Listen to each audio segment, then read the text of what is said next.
ஓம் சாய்ராம். ஓம் சாய்ராம். ஓம் சாய்ராம். அத்தியாயம் 10. சாய்பாபாவின் வாழ்க்கை நடைமுறை. அவர் படுக்கும் பலகை, ஷீரடியில் அவரின் வாசம், அவரின் அறிவுரைகள், அவரின் பணிவு. மிகவும் எளிய வழி காண்போம். அன்புடன் எப்போதும் அவரையே, சாய்பாபாவையே நினைவூட்டிக் கொள்ளுங்கள். ஏனெனில் அனைவருக்கும் நன்மை செய்யும் கவனத்தால் கவரப்பட்டு ஆத்மாவிலேயே உறைந்து நின்றார். வாழ்வு சாவு என்னும் புதிரை விடுவிக்கும் வழி அவரை மனதில் இருத்தி கொள்வது மட்டுமே. சாதனைக்குள்ளேயே இதுதான் மிக மிக எளியதும் சிறந்ததுமான சாதனையாகும். ஏனெனில் அது எவ்வித செலவையும் உள்ளடக்காதது. இங்கு ஒரு சிறு முயற்சி பெரும் பரிசுகளை கொணர்கிறது. நமது புலன்கள் எல்லாம் நல்ல முறையில் இருக்குந்தோறும் நிமிடத்திற்கு நிமிடம் இந்த சாதனையை பழக வேண்டும். மற்ற எல்லா தேவதைகளும் வெற்று தோற்றமே. குருவே ஒரே கடவுள். சத்குருவின் புனித திருவடிகளை நினைவு கூர்வோமானால் அவர் மேலும் சிறப்பான நிலைக்கு அவர் நமது அதிர்ஷ்டத்தை மாற்றிவிட இயலும். அவருக்கு சிறப்பாக சேவை செய்வோமானால் நாம் நமது சம்சாரத்தினின்று விடுபடுகின்றோம். நியாயம், மீமாமிசை போன்ற தத்துவங்களை நாம் பயில தேவையில்லை. அவரை நமது வழிகாட்டியாக நாம் அமைத்து கொள்வோமானால் நமது அனைத்து துன்பங்கள், கவலைகள் என்னும் கடலை எளிதாக கடந்து செல்லலாம். ஆற்றையும் கடலையும் கடப்பதில் நாம் மாலுமியை நம்பியிருப்பதை போன்றே இவ்வுலக வாழ்வெனும் கடலை கடப்பதில் நமது சத்குருவை நாம் நம்ப வேண்டும். நமது அடியவர்களின் தீவிரமான உணர்வையும் பக்தியையும் அவர் நோக்கி ஞானத்தையும் சாசுவதமான பேறு வகையையும் அவர்களுக்கு உரிதாக்குகிறார். கடந்த அத்தியாயத்தில் பாபாவின் பிச்சையை பற்றியும் பக்தர்களின் அனுபவங்களை பற்றியும் மற்ற விஷயங்களை பற்றியும் கூறப்பட்டது. பாபா எவ்வாறு வாழ்ந்தார் என்றும் எவ்வாறு தூங்கினார், எவ்வாறு கற்பித்தார் என்றும் வாசகர்கள் தற்போது கேட்பார்களாக. அடுத்தது பாபாவின் அற்புதமான படுக்கும் பலகை. பாபா எங்கு எவ்வாறு தூங்கினார் என்பதை காண்போம். 4 முழம் நீளமும் 1 முழம் அகலமும் உள்ள பலகையை பாபா படுத்து உறங்குவதற்காக திரு ஞானா சாஹிப் டெங்க்லே கொண்டார். அதனை தரையில் போட்டு அதன் மீது படுத்து உறங்குவதற்கு பதிலாக மசூதியின் உத்தரங்களில் இற்று போன கந்தல் துணிகளால் அதை ஒரு ஊஞ்சல் போல் கட்டி அதன் மீது படுத்துறங்க ஆரம்பித்தார். எப்படி பாபாவின் உடலை தாங்குகிறது என்பது ஒரு புறம் இருக்க, தனியாக படுக்கையே தாங்குவது பிரச்சனையாக உள்ள அளவுக்கு அத்துணை மெல்லியதாகவும் இற்று போயும் அக்கந்தல் துணி இருந்தது. ஆனால் எவ்விதமாகவோ பாபாவின் லீலையால் மட்டுமே அக்கந்தல் துணி பாபாவின் கனத்துடனும் பலகையும் தாங்கவே செய்தது. பலகை 4 மூலைகளிலும் மூளைக்கு ஒரு மண்விளக்கு வீதம் ஏற்றி இரவு முழுவதும் எரிந்து கொண்டிருக்கும் படியாக வைப்பார். அப்பலகையின் மீது பாபா அமர்ந்து கொண்டிருப்பதையே துயின்று கொண்டிருப்பதையோ கண்ணூரும் தரிசனமானது தேவர்களுக்கும் கிடைப்பதற்கும் அரியதொன்றாகும். அதில் பாபா எங்கனம் ஏறி இறங்கினார் என்பது அனைவருக்கும் வியப்பை விளைவிப்பதாயிருந்தது. இதனை அறியும் ஆர்வத்துடன் பாபா ஏறுவதையும் இறங்குவதையும் காண்பதற்காக பல கவனமுள்ள பார்வையாளர்கள் கவனித்து கொண்டிருந்த போதிலும் ஒருவரும் அதனை காண்பதில் வெற்றி பெறவில்லை. இவ்விசித்திரமான அருஞ்செயலை நுணுங்கி காண்பதற்காக கூட்டம் அதிகரிக்கவே ஒரு நாள் பாபா பலகையை துண்டு துண்டுகளாக உடைத்து எரிந்துவிட்டார். 8 விதமான சித்திகளும் பாபாவின் ஆணையில் இருந்தன. அவர் அவைகளை ஒருபோதும் பயிற்சிக்கவோ அல்லது அவைகளுக்காக ஏங்கவோ இல்லை. அவைகள் பாபாவின் முழுமையானால் தாமாகவே அவரை வந்தெய்தின. அடுத்ததாக பிரம்மத்தின் உருவ வெளிப்பாடு. 5 அடி 3 அங்குல உயரமுள்ள பாபா மனிதனைப் போல தோற்றமளித்தாலும் அனைவரின் இதயத்திலும் அவர் வாழ்ந்தார். அந்தரங்கமாக அவர் பந்தமற்றவராகவும் அக்கறையற்றவராகவும் இருந்தாலும் பகிரங்கத்தில் பொதுமக்களின் நலத்தை விரும்பினார். அகத்திலே மிகவும் ஆர்வமற்றமாக இருப்பினும் புறத்தில் தமது பக்தர்களுக்காக ஆசைகள் நிரம்ப பெற்றவராக இருந்தார். உள்ளே சாந்தத்தின் இருப்பிடமாக அவர் இருப்பினும் வெளியில் இருப்பு கொள்ளாதவராயிருந்தார். அந்தரங்கமாய் பிரம்மானந்த நிலையை அவர் எய்தியவராய் இருந்தார். பகிரங்கமாய் பிசாசை போன்று நடந்து கொண்டார். அந்தரங்கமாய் அவர் அத்வைத்ததை விரும்பினார். பகிரங்கமாய் உலகோடு கட்டுப்பட்டவராயிருந்தார். சில நேரங்களில் அனைவரையும் பாசம் ததும்ப நோக்கினார். சில சந்தர்ப்பங்களில் அவர்கள் மீது கற்களை விட்டெறிந்தார். சில சமயம் அவர்களை கடிந்து கொண்டார். சில சந்தர்ப்பங்களில் அவர்களை அன்புடன் அரவணைத்தார். அமைதியாகவும் பதட்டமற்றவராகவும் பொறுமையுள்ளவராகவும் நல்ல சமநிலையுள்ளவராகவும் இருந்தார்.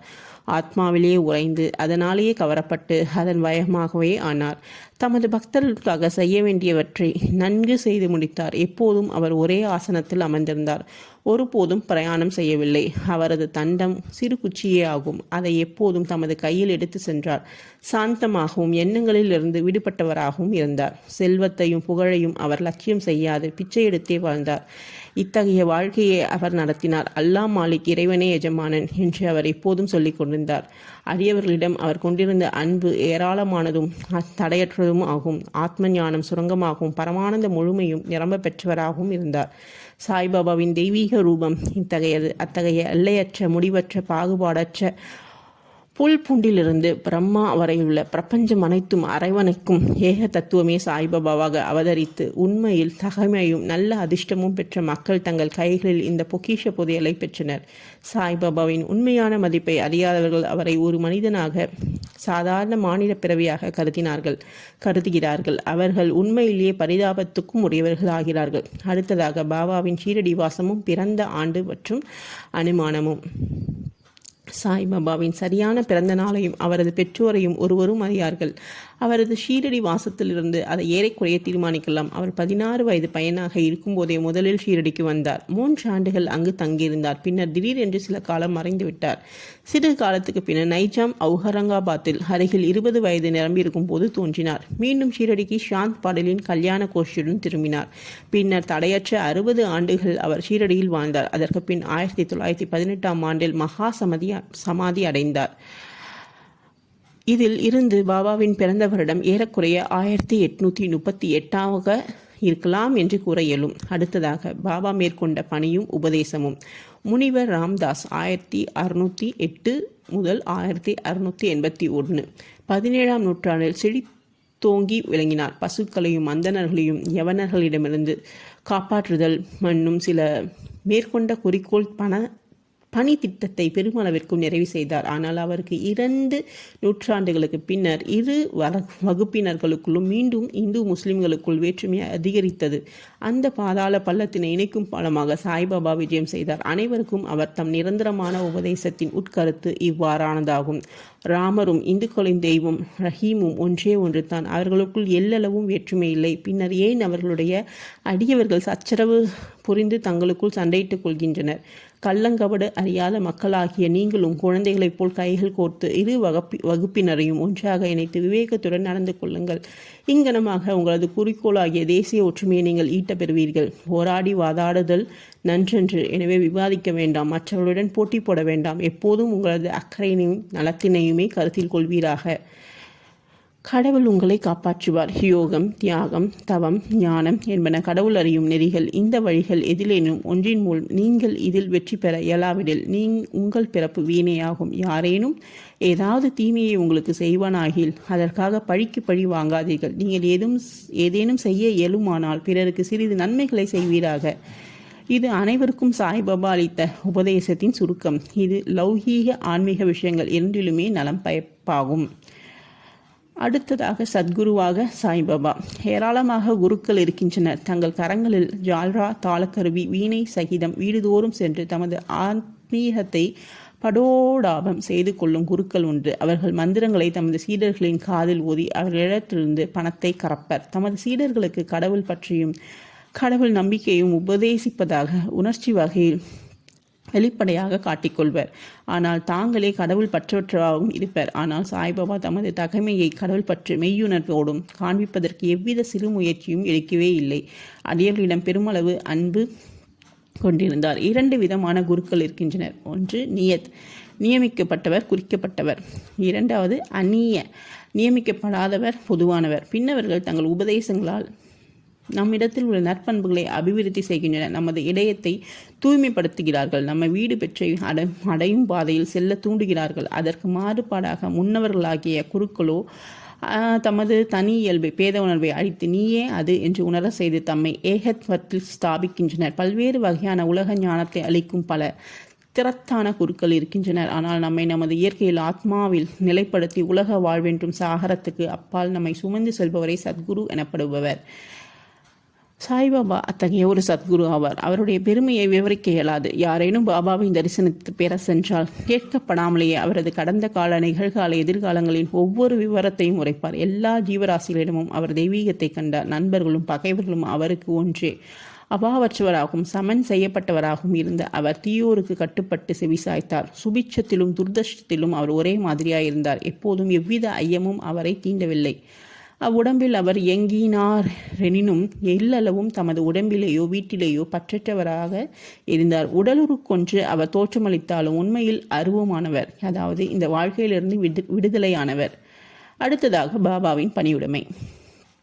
பரமாத்மா அல்லது கடவுள் 6 குணாதிசயங்களை உடையவராக கூறப்படுகிறது. அதாவது 1 புகழ், 2வது செல்வம், 3வது பற்றின்மை, 4வது ஞானம், 5வது பேராற்றல், 6வது வல்லன்மை ஆகியவையாகும். பாபா இவை அனைத்தையும் தன்னிட துறையாக விளங்கினார். இவ்விடம்பில் அடியவர்களுக்காக அவதரித்தார். அவரது அருளும் அன்பும் அதிசயத்தக்கவை. ஏனெனில் தமது அடியவர்களை தம்மிடம் ஈர்த்து இழுத்தார். இல்லாவிடில் யார்தான் அவரை அறிந்திருக்க இயலும்? அவர் தமது பக்தர்களின் பொருட்டாக வாக்கின் தெய்வம் சரஸ்வதி தேவி கூட உரைக்க துணியாத அத்தகைய சொற்களை அவர் கூறினார். இதோ ஒரு உதாரணம். மிகவும் எளிமையாக பின்வருமாறு கூறினார். நான் அடிமைகளுள் அடிமை, உங்களுக்கென்று கடன்பட்டவன். உங்களது தரிசனத்திலே திருப்தி அடைகிறேன். தங்களது திருவடிகளை தரிசிக்கும் பெரும் பாக்கியம் பெற்றேன். நான் உங்களது மனத்தில் உள்ள ஒரு புழு அங்கனமாகவே என்னை நான் ஆசீர்வதிக்கப்பட்டவனாக கருதுகிறேன். எத்தகைய பணியுடைமை! இதை பிரசூவிப்பதன் மூலம் சாய்க்கு எத்தகைய அவமரியாதையாவது செய்யப்பட்டது என்று எவரேனும் நிலைப்பாராயில் அவரிடத்தில் மன்னிப்பை வேண்டிக் கொள்கிறோம். இதற்கு பிரயாசித்தமாக பாபாவின் நாமத்தை பாடி ஜெயிப்போமாக. பாபா வெளிப்படையாக உணர்ச்சி நுகர்வென்ற பொருள்களால் மகிழ்பவர்கள் போல் தோன்றினாலும் அவருக்கு அவைகளில் எல்லளவும் துணிச்சுவை திறமில்லை. அவைகளை மகிழ்ந்து அனுபவிக்கும் பிரச்சை கூட இருந்ததில்லை. அவர் உண்டார் எனினும் சுவை அறியவில்லை. பார்த்தார் எனினும் பார்த்தவைகளில் அவர் எவ்வித விருப்பையும் உணர்ந்திருக்கவில்லை. காம உணர்வுகளை பற்றி கருத்துங்கால் அவர் ஹனுமானை போன்ற பூரண பிரம்மச்சாரியார் என்பாலும் பற்றற்றராக இருந்தார். அவரே தூய உணர்வுகளில் திரளாகவும் ஆசை, கோபம், மற்ற உணர்ச்சிகள் அடங்கி அமைதியுறும் இடமாகவும் திகழ்ந்தார். சுருக்கமாக அவர் அவாவற்றவர், கட்டற்றவர், முழு நிறைவானவர். இக்கூற்றை சித்தரிக்கும் வகையில் ஒரு அதிசய நிகழ்ச்சியை காணலாம். நானாவள்ளி. ஷீரடியில் நானாவள்ளி என்ற பெயரில் தனிப்போக்குள்ள ஒரு விசித்திரமான மனிதன் ஒருவன் இருந்தான். அவன் பாபாவின் வேலைகளையும் காரியங்களையும் கவனித்து வந்தான். ஒருமுறை அவன் ஆசனத்தில் அமர்ந்த பாபாவிடம் சென்று தான் அதில் உட்கார வேண்டியிருப்பதால் பாபாவை எழுந்திருக்கும்படி கூறினான். பாபா உடனடியாக எழுந்திருந்து தாம் அமர்ந்திருந்த ஆசனத்தை காலி செய்தார். அதில் அவன் அமர்ந்து கொண்டான். சிறிது நேரம் அமர்ந்திருந்த பின்னர் அவன் எழுந்திருந்து பாபாவை அமர்ந்து கொள்ள சொன்னான். பாபா ஆசனத்தில் அமர்ந்தார். பிறகு அவன் பாபாவின் பாதங்களில் விழுந்து நமஸ்கரித்து விட்டு சென்று விட்டான். தாம் அதிகாரம் செலுத்தப்பட்டதிலும் வெளியேற்றப்பட்டதிலும் பாபா எல்லளவும் வருத்தம் அடையவில்லை.